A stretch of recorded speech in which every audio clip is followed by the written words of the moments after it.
जय गुरु आजिर आलोच्य विषय जीवन रे संघात को जय आध्यात्मिक चेतनार उन्मेष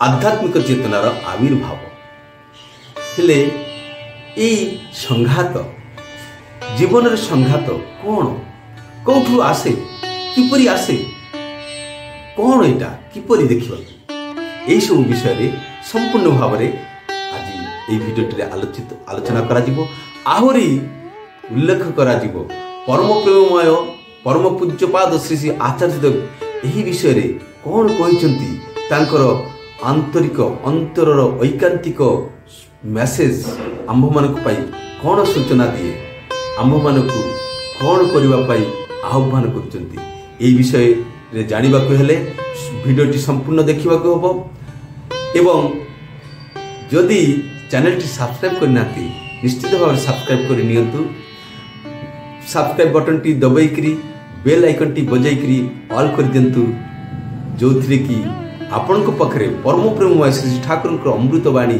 अनायास पहुंची जाई परिबो। तो आउ देरी कहीं आसंतु आलोच्य विषय रे प्रवेश करवा।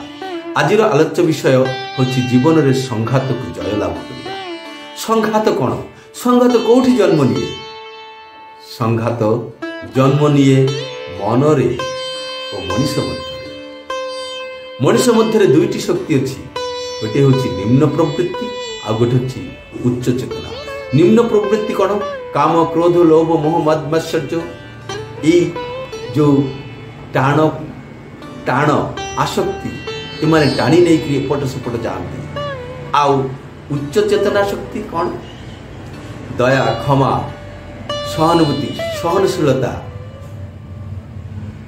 धैर्य भक्ति श्रद्धा विश्वास निष्ठा अनुराग सेवा शुश्रूषा इत्यादि यही दुहींक मध्य जेतेबेले विवाद सृष्टि हुए द्वंद्व सृष्टि हुए सेतेबेले आसे संघात। आउ एई संघात पथरे जीए जयलाभ हुए सी तार परिणाम सेमिति पाए। जदि उच्च चेतनार लाभ हुए सी आध्यात्मिकतार पथ आड़कू आध्यात्मिकतार आड़कू आगे चली था। आउ निम्न प्रवृत्ति जयलाभ कले नरक अधपतन अवनति रो दारकू पशु जगत को पड़े जाए। तो एमिति गोटे घटना जड़े माँ कलिकतार आसी परम पूज्यपाद श्री श्री पितृदेव श्री श्री आचार्य देव पाखरे से कहले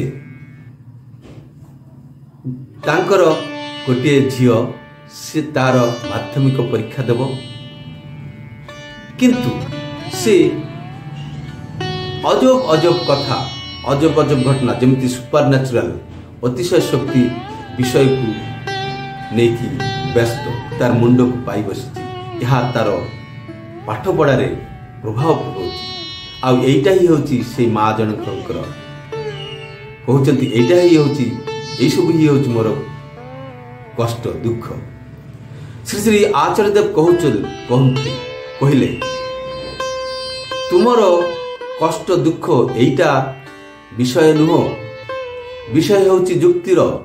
तुमे जदि झील को जुक्ति देकी बुझे थांत ताहा मुंडरे यही सबू चिंता जन्म ही नहीं न था।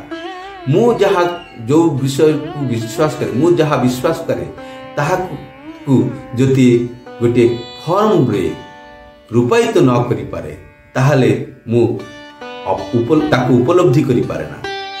मु एग्जिस्ट करूची मोर गुरु मूर्त भगवान से एग्जिस्ट करचंती। ताहा छड़ा विमूर्त भगवान को जदि मु कौनसी आकार न दे पारे ताकू जदि न मानि पारे ताहले मो जीवन रे लक्ष्यटा कौन हम मो जीवन लक्ष्य कौन हम मोर जीवन फोकस पॉइंटटा कौन हम।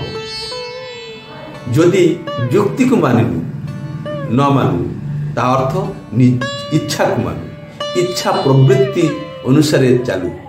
ଆସକ୍ତି ଆମକୁ ଯେଉଁଆଡ଼େ ନେଇଯାଏ ଆମେ ସେଇପଟେ ସେମିତି ଭାବରେ ଟଣାଝିକା ହେଇ ଚାଲିଥାଉ।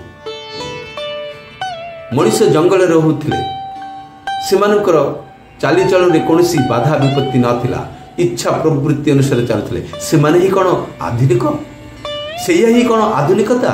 ହେଲେ ଗୁହା ମାନବରେ ମଣିଷ ବାସ କରୁଥିଲେ, ସେମାନଙ୍କର ବି ବାଧା ବିଘ୍ନ କିଛି ନଥିଲା। ଯେମିତି ଖୁସି ସେମିତି କରୁଥିଲା, ଯାହା ବୃତ୍ତି ପ୍ରବୃତ୍ତି ଯେଉଁଆଡ଼େ ଟାଣି ନେଇଯାଉଥିଲା ସେଆଡ଼େ ଯାଉଥିଲେ। ସେମାନେ ବି କ'ଣ ଆଧୁନିକ? ମଣିଷ ଯେତେବେଳେ କୃଷି କାର୍ଯ୍ୟ ଆରମ୍ଭ କଲେ ସେତେବେଳଠୁ ହିଁ ଗୋଟିଏ ସମାଜର ସୂଚନା ଆରମ୍ଭ ହୋଇଥିଲା। ଖାଦ୍ୟଦ୍ରବ୍ୟକୁ କେନ୍ଦ୍ର କରି ମଣିଷ ଗୋଟିଏ ଗୋଷ୍ଠୀ ସୃଷ୍ଟି କଲେ। ସେଇ ଗୋଷ୍ଠୀର କିଛି ନିୟମାବଳୀ ରହିଲା। ମୁଁ ଏଇ ନିୟମକୁ ମାନି ଚଳିବି, ଏଇଟା କରିବି, ଏଇଟା ନେବି, ଏଇଟା ଦେବି, ଏମିତି ଭାବରେ ଚାଲିଲା। ପ୍ରବୃତ୍ତି ଆମମାନଙ୍କ ମନରେ ସଦା ସର୍ବଦା କେତେଗୁଡ଼ିଏ ଚିନ୍ତା, କେତେଗୁଡ଼ିଏ କଥା ଉଙ୍କି ମାରୁଥାଏ। ଅପର ପକ୍ଷରେ ସମାଜର ନିୟନ୍ତ୍ରିତ ଜୀବନ ଆମ୍ଭମାନଙ୍କୁ ସେଇ ସବୁ ଚିନ୍ତାଧାରା ଗୁଡ଼ିକୁ ଦବେଇ ଦିଏ। এইটা ହିଁ ହେଉଛି ସଂଘାତ। ଆଉ ଏଇ ଦୁହିଁଙ୍କ ମଧ୍ୟରେ ସଂଘାତ ହିଁ ଆଧ୍ୟାତ୍ମିକତା। ଈଶ୍ୱର ଚିନ୍ତା, ମୁଁ କାହିଁକି ଈଶ୍ୱରଙ୍କୁ ଖୋଜିବି, ମୁଁ କାହିଁକି ଈଶ୍ୱର ଚିନ୍ତା କରିବି, ମୁଁ କାହିଁକି ଏତେ ମାନିବି, ଏତେ କରିବି, ଏଇ ଗୁଡ଼ିକ ହେଉଛି ସଂଘାତ। ଆଉ ଏଇଠି ଆଧ୍ୟାତ୍ମିକତାର ଆରମ୍ଭ। ହେଲେ କ'ଣ ବୁଝିଲୁ ଆମେ? ସଂଘାତ କ'ଣ? ସଂଘାତ ନ ରହିଲେ ଉନ୍ନତି ନାହିଁ, ସଂଘାତ ନ ଆସିଲେ ପରିବର୍ତ୍ତନ ନାହିଁ। ମନ ଯେତେବେଳେ ନିଜକୁ ଜୟଲାଭ କରିବାକୁ ଚାହୁଁଛି, ନିଜର ଅସ୍ତିତ୍ୱକୁ ରକ୍ଷା କରିବାକୁ ଚାହେଁ, ସେତେବେଳେ ସେ ନିଜର ଭୁଲ ତ୍ରୁଟିକୁ ଧରିକିରି ସଂଶୋଧନ କରିବା ଆରମ୍ଭ କରେ। ଆଉ ଏଇ ଆରମ୍ଭ କରିବାଟା ହିଁ ହେଉଛି ଆଧ୍ୟାତ୍ମିକତାର ଯୋଦ୍ଧା। ସଂଘାତ କ'ଣ କରେ? ସଂଘାତ ଦେଖାଏ ଯେ ମୁଁ କ'ଣ ଥିଲି, ମୁଁ କ'ଣ ଅଛି, କ'ଣ କରୁଛି। এইଗୁଡ଼ିକ କ'ଣ? ଏହା ସଂଘାତ ହେଉଛି ସତ୍ୟ ମନ୍ତ୍ରର ଗ୍ରହଣ କରିବା। ଆଉ এইଗୁଡ଼ିକ ହେଉଛି ଆଧ୍ୟାତ୍ମିକତାର ସଂଘାତ। ତେଣୁ ସଂଘାତ ଜୀବନରେ ଆଣେ ସଂଶୋଧନ। ଯେପରି ସୁନାକୁ ନିଆଁରେ ପକାଇଲେ ତାହା ଖାଣ୍ଟି ହୁଏ, ଠିକ୍ ସେଇଭଳି ସଂଘାତ ମଣିଷକୁ ଶୁଦ୍ଧ କରେ, ମଣିଷର ଜୀବନରେ ଶୁଦ୍ଧତା ଆଣେ, ପବିତ୍ରତା ଆଣେ। ତେଣୁ ଜୀବନରେ ସଦ୍ଗୁରୁ ଲାଭ ହେଲେ ଜୀବନର ତ୍ରୁଟି ବିଚ୍ୟୁତି ଭୁଲ ଭ୍ରାନ୍ତି ସବୁକିଛି ଧରାପଡ଼େ। ତାଙ୍କ ନିକଟରେ ଉନ୍ମୁକ୍ତ ହେଲେ ସେ ଦୟା କରିକି ପଥ ପ୍ରଦର୍ଶନ କରେ। ଆଉ ତାଙ୍କର ପ୍ରଦର୍ଶିତ ପଥରେ ଚାଲିଲେ ଜୀବନରେ ଆସେ ଉନ୍ନତି, ମନରେ ଆସେ ଶାନ୍ତି, ଆଉ ଜୀବନର ସଦ୍ଗତି। ଏହି ସଂଘାତରେ ଜୟଲାଭ ହେବାକୁ ହେଲେ ଆମକୁ କ'ଣ ଆବଶ୍ୟକ? ଜଣେ ପ୍ରପର ଗାଇଡ୍ ଦରକାର, ଯିଏ ଆମକୁ ଗାଇଡ୍ କରିବେ ଏବଂ କିଭଳି ସଂଘାତ କରିକି ଏହି ଯୁଦ୍ଧରେ ଜୟଲାଭ ହେବାକୁ ହେବ ତାହା ସେ କହିଦିଅନ୍ତି, ନୁହଁ କି?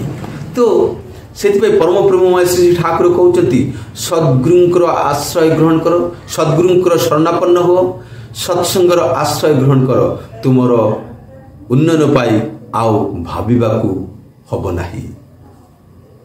ସତ୍ନାମ ମନନ କର, ମୁଁ ନିଶ୍ଚୟ କରି କହୁଛି ତୁମର ଉନ୍ନୟନ ପାଇଁ ଆଉ ଭାବିବାକୁ ହେବ ନାହିଁ। ତ ଆମମାନଙ୍କୁ ଆଦର୍ଶ ଦରକାର। ଆଦର୍ଶ ବିହୀନ ସମାଜରେ, ଆଦର୍ଶ ବିହୀନ ଜୀବନରେ କିଛି ଜୟଲାଭ କରିବା ସହଜସାଧ୍ୟ ନୁହେଁ। କାରଣ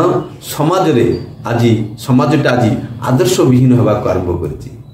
ତ ତେଣୁ ପାଇଁ ଶ୍ରୀ ଠାକୁର କହୁଛନ୍ତି বিপাক পথে হাত ধরে যে চলার কায়দা শিখিয়ে দেয় তাকেই জানিস গুরু বলে, তাকে ধরলে নাইক ভাই। অর্থাৎ বিপদ কাଳରେ বিপাক ସମୟରେ ଚାଲିବା ବେଳେ ଯିଏ ହାତ ଧରିକି ଦେଖାଇ ଦିଅନ୍ତି ସେ ହିଁ ହେଉଛନ୍ତି ଗୁରୁ, ତାଙ୍କୁ ଧରିଲେ। ତେଣୁ ଜୀବନରେ ଏହି ସଂଘାତରେ ଜୟଲାଭ କରିବାକୁ ହେଲେ ଦରକାର ସଦ୍ଗୁରୁ, ଇଷ୍ଟଗୁରୁ, ପୁରୁଷୋତ୍ତମ, ତାଙ୍କୁ ଆଶ୍ରୟ କରି ଚାଲିବା ଆମ ଜୀବନରେ ଅତି ପ୍ରୟୋଜନୀୟ। ତ ଆଜି ପାଇଁ ଏତିକି। ନେକ୍ସଟ ଭିଡ଼ିଓରେ ପୁଣି ଦେଖା ହେବ ଅନ୍ୟ ଗୋଟେ ଟପିକ୍ ନେଇକି। ଜୟ ଗୁରୁ, ବନ୍ଦେ ପୁରୁଷୋତ୍ତମ।